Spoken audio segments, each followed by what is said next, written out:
Carlito, como é que sabe que esse material aconteceu nesse período? E em maio, como você está dizendo? Porque na perícia tá aqui, ó. O arquivo original de captura foi feito em 24 de maio, às 16h51. Olha o horário que tá aqui, ó. Dá pra ver aqui alguns horários embaixo, tá? Dá pra ver aqui embaixo alguns horários. Deixa eu pegar aqui o outro print pra mostrar pra vocês aqui, ó. Dá pra ver alguns horários embaixo. 17h19, tá vendo? Aqui dá pra ver, ó, 17h23, 17h24.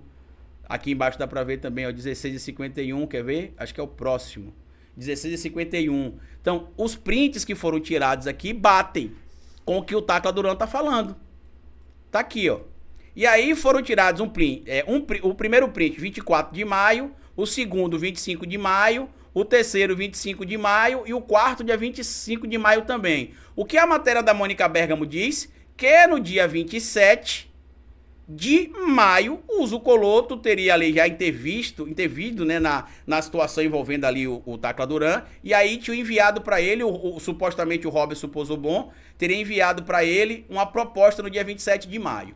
E aqui agora entra um ponto importante, por quê? Vamos voltar aqui para esses diálogos que eu estou trazendo para vocês aqui, ó. Por que isso é importante? Porque aquilo lá aconteceu em junho, na verdade em maio, certo? Aquilo lá aconteceu em maio. Só que olha que interessante isso aqui, ó. Isso aqui aconteceu em agosto. Deixa eu mostrar pra vocês aqui, ó. Conversa de agosto. 15 de agosto. Deixa eu separar aqui.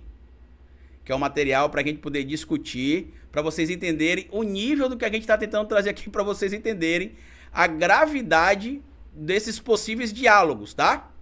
Tá aqui, ó. 16 de agosto. 15 de agosto começa o diálogo.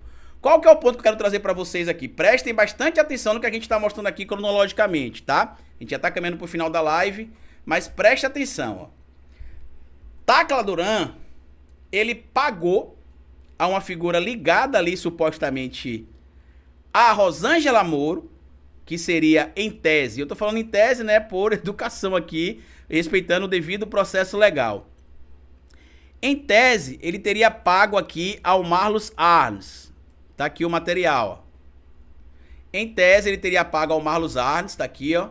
Ó o comprovante aqui, isso foi publicado inclusive no GGN, certo? Vamos lá. Ele não aceita o acordo que ele recebeu ali no dia 27, ok? Ele não aceita o acordo porque o acordo não é bom, segundo ele. Mas aí ele é orientado, segundo a matéria que foi publicada aqui na coluna do Jamil Chad, paguei para não ser preso, na cronologia aqui, ó. Ele é orientado a nomear um determinado advogado para defendê-lo supostamente. Este suposto advogado assume seu caso no dia 16 de junho. Lembra que ele falou lá no diálogo, na entrevista que ele deu para a Mônica Bergamo, que ele nomeou um advogado para representá-lo? Supostamente esse advogado teria sido o Marlos Arnes. Olha só. 16 de junho de 2016, Marlos Arnes assume a defesa do advogado da Odebrecht, Tacla Duran. Marlos Arnes, em tese, faria parte desse esquema. Certo?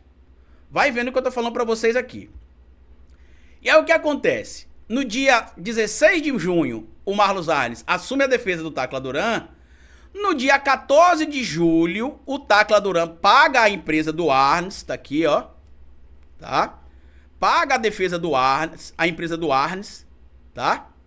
Que é Arnes de Oliveira and Andreasa Advogados Association, tá? No Banco Paulista, né? O pagamento foi feito lá por um banco dos Estados Unidos, supostamente, como intermediário, e que teria vindo em tese de um banco da Suíça.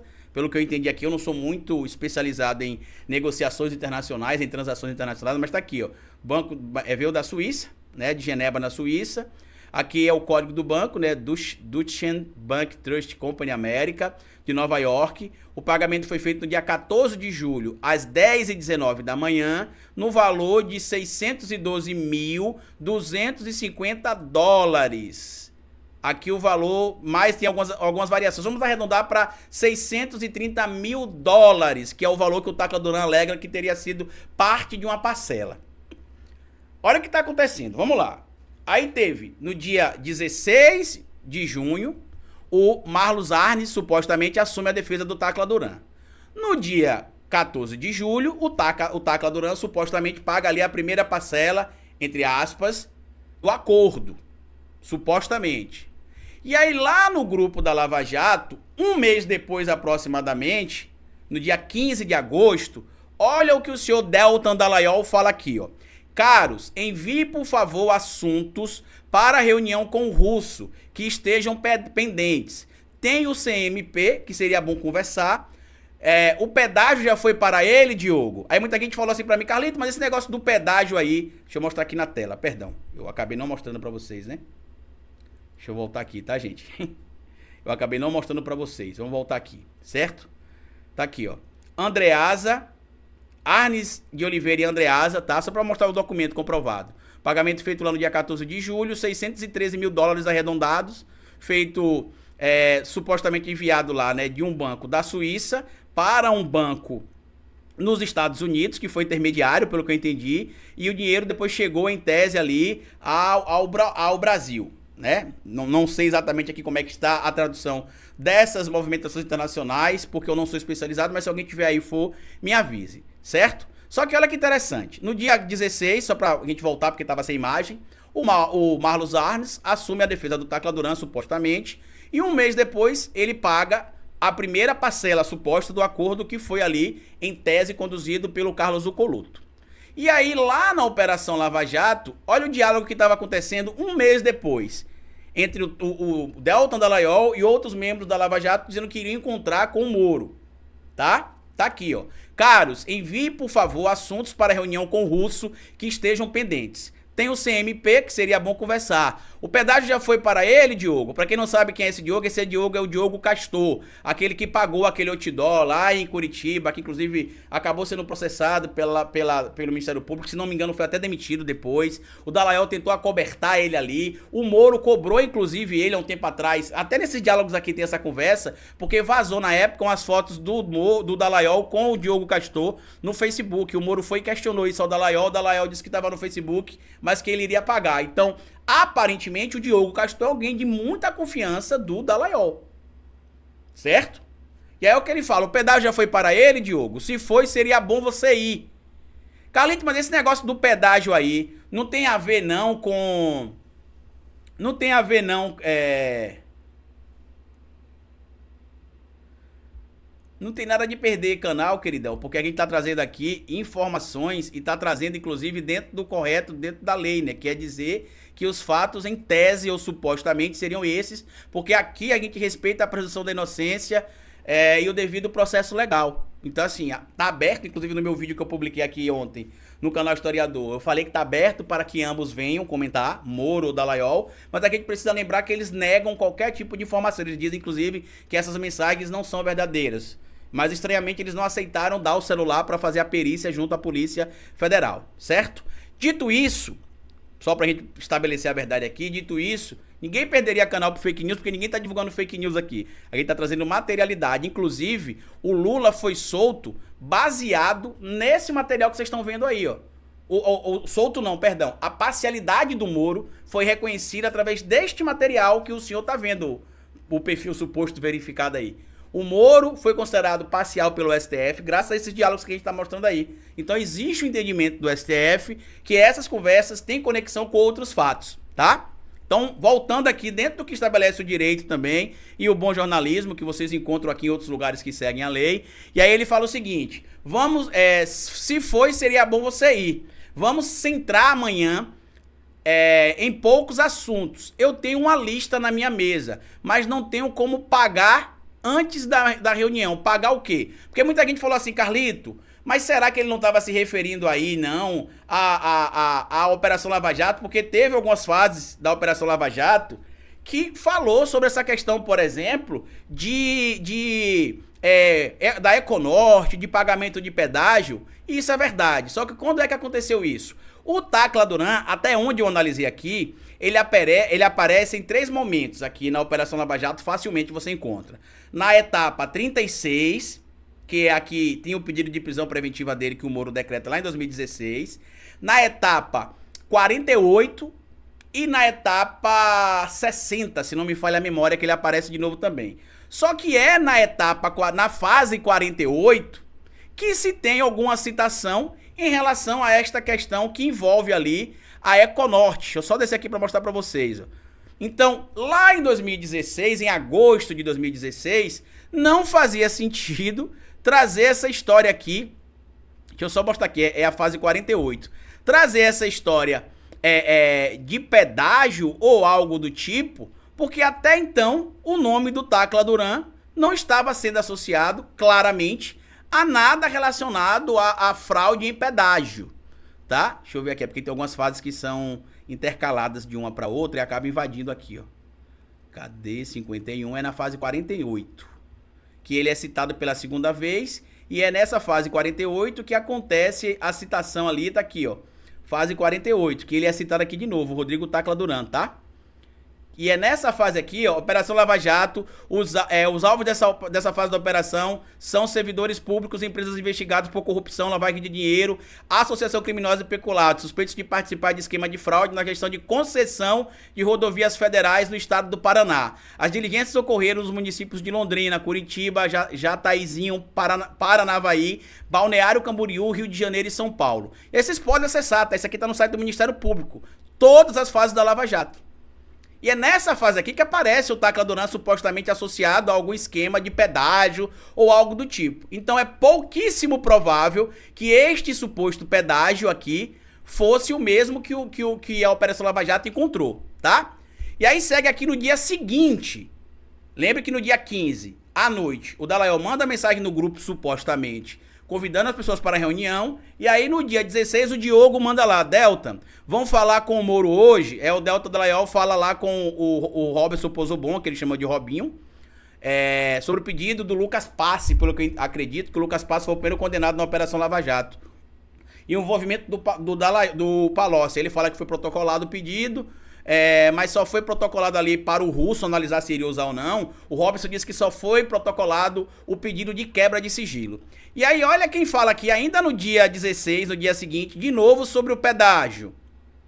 Olha só, o Diogo fala pro Dallagnol, falou do pedágio, e aí a Laura Tesler fala o seguinte, esse já foi analisado e deferido. Aí pra mim isso aqui é o que mais me intrigou, porque eu já li isso aqui várias vezes e não tinha associado uma coisa com a outra, até fazer as conexões com as datas. Lembrando que não adianta eu vir aqui dizer que eu estou fazendo conexões com as datas. A materialidade tem que existir. Agora, os fatos, cronologicamente falando, batem.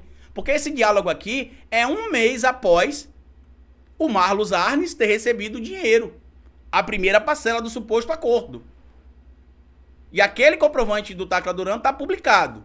E aí o Dallagnol fala... Um dos maiores ditados da sabedoria humana, desenvolvido pelo grande Xun Xinlan na China, na época da construção do grande muro dos antepassados, no momento de inspiração única e que se aplica perfeitamente a essa situação, é a língua e o chicote, é o seguinte, né, que a língua é o chicote da bunda. Ou seja, para a língua bater na bunda, ela tem que ser o quê? Grande demais. Então, para mim, ele tá dando uma direta no Diogo. E como é que eu sei disso? Porque ele responde cá embaixo o seguinte pro Diogo. Falamos, está ainda naquela fase de absorção.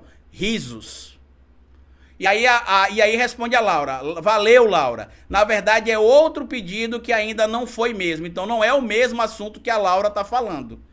Isso quer dizer que ele estava tramando alguma coisa, que isso é prova disso ou daquilo. Bom, tem que ser feita análise, né? O que eu posso dizer para vocês é que esse documento aqui também, foi divulgado também pelo Tacla Duran, mas estranhamente a mídia ignora isso até hoje, tá?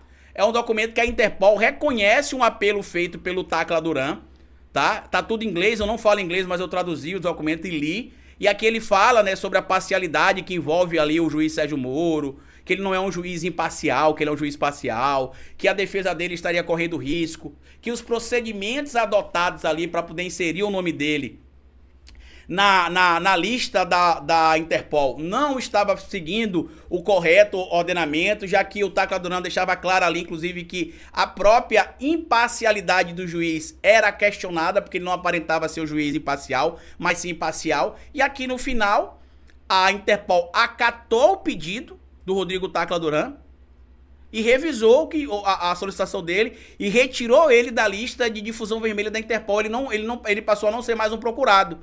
pela Interpol, porque a Interpol entendeu que o juiz aparentava ser supostamente parcial e não imparcial, e que os critérios para que se incluísse o nome do Tacla Duran na lista de procurados na difusão vermelha da Interpol não foram seguidos pela autoridade brasileira, certo? E aqui eu vou deixar para vocês um artigo que o Moro escreveu, na verdade, em 2004, chamado Considerações sobre a Operação Manipulite, que, se não me engano, é a Operação Mãos Limpas, tá, gente? Se não me engano, é a Operação Mãos Limpas, né? Que é aquela operação que prendeu mafiosos e políticos na Itália no início dos anos 90. E aqui ele fala sobre como se a Operação Mãos Limpas utilizou a mídia para poder vazar informações, como se fosse uma peneira. Ele traz aqui, até um trecho, tá aqui, ó. Cadê, ó? Os responsáveis pela Operação Manipulite ainda fizeram um largo uso da imprensa, com efeito para desgosto dos líderes do PSI, que, por certo, nunca pararam de manipular a imprensa. A investigação da Manipulite vazava como uma peneira, tão logo alguém era preso. Detalhes de suas confissões eram veiculados no L'Expresso e no La Repubblica. E outros jornais e revistas simpatizantes. Apesar de não existir nenhuma sugestão de que alguns dos procuradores mais envolvidos com a investigação teria deliberadamente alimentado a imprensa com as informações, os vazamentos serviram a um propósito útil. O constante fluxo de revelações manteve o interesse do público elevado e os líderes partidários na defensiva. Crash, em específico, um desses líderes, especialmente não estava acostumado a ficar na posição humilhante de constantemente de responder a acusações de ter sua agenda política definida por outros. A publicidade proferida às investigações teve o efeito saudável, de alertar os investigadores em potencial sobre o aumento da massa de informações nas mãos dos magistrados, favorecendo novas confissões e colaborações. Mais importante, garantiu o apoio da opinião pública às ações judiciais, impedindo que as figuras públicas investigadas obstruíssem o trabalho dos magistrados, como foi visto, de fato, eles tentaram. Então aqui, a gente entende que não foi algo à toa, tá? Teve ali uma ação deliberada, aparentemente. E este é o ponto que a gente quer trazer aqui para mostrar para vocês. Porque é sério a situação que aconteceu envolvendo o Moro e o Dallagnol no Brasil, tá? A gente está indo aqui para encerrar a nossa live.